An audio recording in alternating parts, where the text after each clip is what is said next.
Of course, many decisions impacting agriculture are happening at our nation's capital.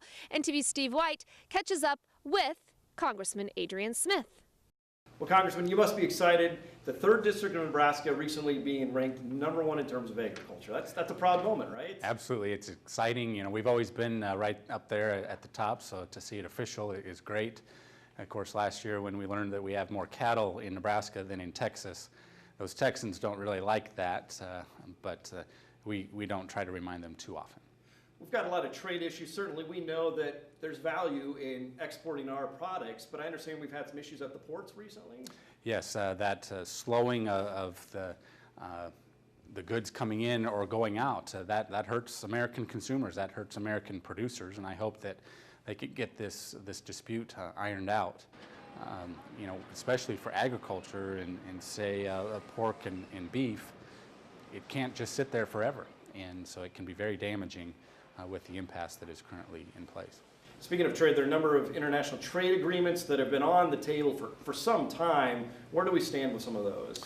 Well, we're making some progress. That was the one item in the President's State of the Union speech that I was able to agree with. I'm glad to see him acknowledge that trade is good for our economy. It's good for jobs here in America. We know that 95% of the world's customers, the population obviously, lives outside our country. 95% of the world's population lives outside our country. They all need to eat, and that's a good opportunity for American agriculture, more specifically Nebraska ag producers. And also with trade, we're working on some pending trade agreements, the Trans-Pacific Partnership. This is a great opportunity for especially Nebraska agriculture to market more products around the world, and not just agriculture, but other U.S. manufacturing as well. Speaking of our egg producers, I know if there's an issue they've talked to you a lot about in the last year, it's the waters of the United States.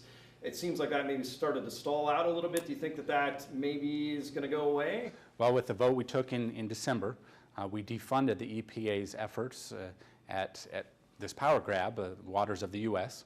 Now that defunding lasts for a year, and so we're going to have to do more than that, I think, in the future.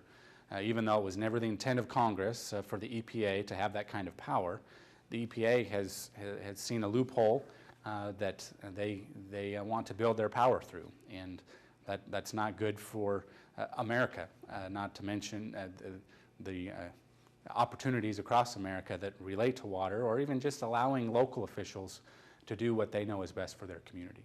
Technology that can benefit livestock producers, and it's all from a business developing here in Nebraska. NTV's Grow co-host Steve White also brings you more information on that later in the show. Your forecast coming up.